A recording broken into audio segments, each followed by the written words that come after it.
दिल्ली 1984 सिख कतलेआम ते पीड़ितां नूं नौकरी दित्ती गई है। मुख्यमंत्री रेखा गुप्ता ने नियुक्ति पत्र वंडे ने। इस मौके कैबिनेट मंत्री मनजिंदर सिंह सिरसा भी मौजूद रहे।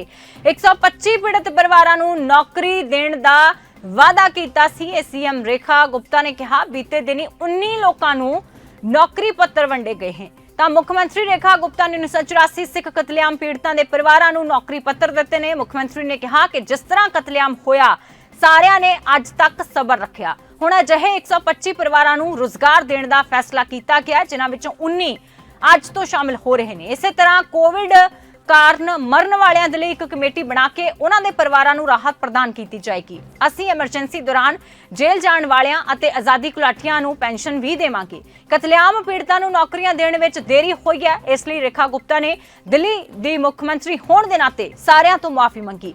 ਕੈਬਨਿਟ ਮੰਤਰੀ ਮਨਜਿੰਦਰ ਸਿੰਘ ਸਿਰਸਾ ਨੇ ਕਿਹਾ ਕਿ 1984 ਦੇ ਕਤਲੇਆਮ 'ਚ ਮਾਰੇ ਗਏ ਲੋਕਾਂ ਦੇ ਪਰਿਵਾਰਾਂ ਨੂੰ ਨੌਕਰੀਆਂ ਦੇਣ ਲਈ ਇੱਕ ਕਮੇਟੀ ਬਣਾਈ ਗਈ ਸੀ ਤੇ ਨੌਕਰੀਆਂ ਦੇਣ ਦਾ ਫੈਸਲਾ ਲਿਆ ਗਿਆ ਸੀ। ਇਸ ਤੋਂ ਪਹਿਲਾਂ ਕਿਸੇ ਵੀ ਸਰਕਾਰ ਨੇ ਇਸ ਵੱਲ ਕੋਈ ਧਿਆਨ ਨਹੀਂ ਦਿੱਤਾ। 40 ਸਾਲਾਂ ਤੱਕ ਸੰਘਰਸ਼ ਕਰਨ ਤੋਂ ਬਾਅਦ ਪ੍ਰਧਾਨ ਮੰਤਰੀ ਨਰਿੰਦਰ ਮੋਦੀ ਦੀ ਅਗਵਾਈ ਹੇਠ ਪਰਿਵਾਰਾਂ ਨੂੰ ਨੌਕਰੀਆਂ ਦੇਣ ਦਾ ਫੈਸਲਾ ਲਿਆ ਗਿਆ। ਇਸ ਲਈ ਦਿੱਲੀ ਗੁਰਦੁਆਰਾ ਪ੍ਰਬੰਧਕ ਕਮੇਟੀ ਨੇ ਇੱਕ ਲੰਬੀ ਲੜਾਈ ਲੜੀ। ਇਹ ਸੰਘਰਸ਼ ਹਰਮੀਤ ਸਿੰਘ ਕਾਲਕਾ ਦੀ ਅਗਵਾਈ ਹੇਠ ਲੜਿਆ ਗਿਆ। ਇਸ ਦੌਰਾਨ ਹਰਮੀਤ ਸਿੰਘ ਕਾਲਕਾ ਨੇ ਮੁੱਖ ਮੰਤਰੀ ਨੂੰ ਦੱਸਿਆ ਕਿ ਉਪ ਰਾਜਪਾਲ ਨੇ 125 ਲੋਕਾਂ ਨੂੰ ਨੌਕਰੀਆਂ ਦੇਣ ਦੇ ਨਿਰਦੇਸ਼ ਦਿੱਤੇ ਨੇ। ਇਹਨਾਂ ਵਿੱਚੋਂ ਬਹੁਤ ਸਾਰੇ ਲੋਕ 40 ਸਾਲ ਤੋਂ ਵੱਧ ਉਮਰ ਦੇ ਨੇ। ਉਹਨਾਂ ਦੇ ਬੱਚਿਆਂ ਨੂੰ ਨੌਕਰੀਆਂ ਦਿੱਤੀਆਂ ਜਾਣੀਆਂ ਚਾਹੀਦੀਆਂ ਨੇ। ਮੁੱਖ ਮੰਤਰੀ ਨੇ ਇਸ ਬਾਰੇ ਢੁਕਵਾਂ फैसला लेने का भरोसा दिता है। 84 से लेके अब तक जितने भी दंगों में लोगों का कत्लेआम हुआ, कभी पिछली सरकारों ने ना कांग्रेस के टाइम पे ना आम आदमी पार्टी के टाइम पे लोगों को उनके अधिकार मिले, किसी भी प्रकार का सहयोग उन परिवारों को दिया नहीं गया। ये माननीय प्रधानमंत्री नरेंद्र मोदी जी के कारण से पहले भी हमारे इन सिख परिवारों को सहायता राशि दी गई, जब उन्होंने 5-5 लाख रुपए इन परिवारों को दिए थे। और अब प्रधानमंत्री जी के मार्गदर्शन में ही दिल्ली सरकार ने 125 व्यक्तियों को जो सिख दंगों के दौरान मारे गए तो उन परिवारों से हमने नौकरियां देने का कार्य पूरा किया है, और जिसमें से कई लोगों ने अब ज्वाइन भी कर लिया है। हम ये चाहते हैं कि देश में अन्याय जिनके साथ हुआ है, 84 के दंगों के हमारे सिख भाइयों के साथ न्याय होना चाहिए। उनके साथ सरकार खड़ी है, कंधे से कंधा मिला के खड़ी है, और उनके न्याय के लिए जितनी भी नौकरियां उनको दी जानी है सरकार उनको जरूर देगी। एक एक कार्य को पूरा करेगी।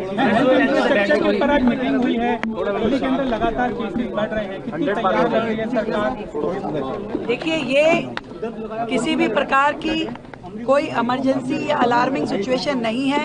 कोविड जैसा पिछले दिनों में हमने देखा कि ये इस तरह का एक वायरल हो गया है कि जिसके कारण से केवल जैसे खांसी जुकाम आता है उसी तरह का ये सीजनल वायरस है, और पूरी तरीके से स्थिति कंट्रोल में है। सारे हमारे हॉस्पिटल सजग हैं और कहीं भी किसी भी प्रकार का कोई अनदेखी है नहीं, और बहुत ज़्यादा कंट्रोल में स्थिति है, और ऐसा वायरस नहीं है ये जिसके कारण से कोई चिंता या घबराहट हो। धन्यवाद। मुख्यमंत्री जी ने 1984 के सिख कत्लेआम के पीड़ितों को नौकरियां देने का काम किया है। ये काम बड़ा ऐतिहासिक है, क्योंकि कांग्रेस ने 1984 का सिख कत्लेआम कराया। कांग्रेस ने इनको कभी इंसाफ नहीं लेने दिया, कांग्रेस ने कभी भी इनको नौकरियां नहीं लेने दी। बहुत सारे कमीशंस ने ये कहा कि 1984 के विक्टिम को नौकरियां दी जाएं, इसके बावजूद कांग्रेस ने नहीं दी।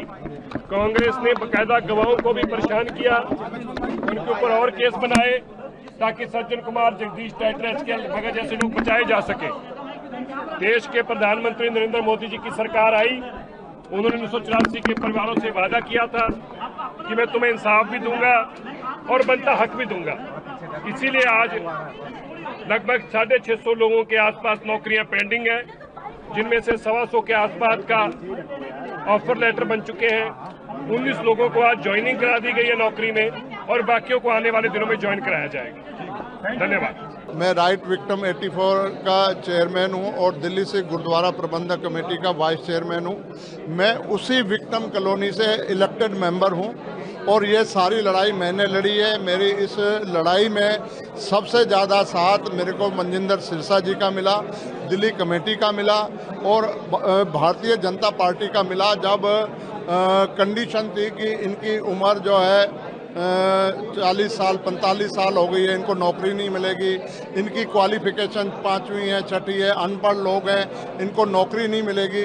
तब हमारे को सचदेवा जी का सहयोग मिला और हम वहाँ एलजी साहब के साथ मीटिंग की और एलजी साहब दशहरा को 2024 में दशहरा वाले दिन हमारी एलजी साहब के साथ मीटिंग हुई थी। एलजी साहब ने प्रॉमिस किया कि मैं इन सारी कंडीशनों को हटाऊंगा और उन्होंने हटाया और उन्होंने वादा किया कि मैं दिल्ली में 3 दिन कैंप लगा के इनकी वेरिफिकेशन कराऊंगा। 28, 29 और 30 नवंबर को एलजी साहब ने कैंप लगा के वेरिफिकेशन कराई। तकरीबन 650 लोगों ने अप्लाई किया, उसमें से 90 लोगों को इन्होंने ऑफर लेटर दे दिया है। बाकी जो है अभी वो पेंडिंग है। मुख्यमंत्री जी कह रही हैं कि हम सबको, एक को भी नहीं छोड़ेंगे, सबको देंगे।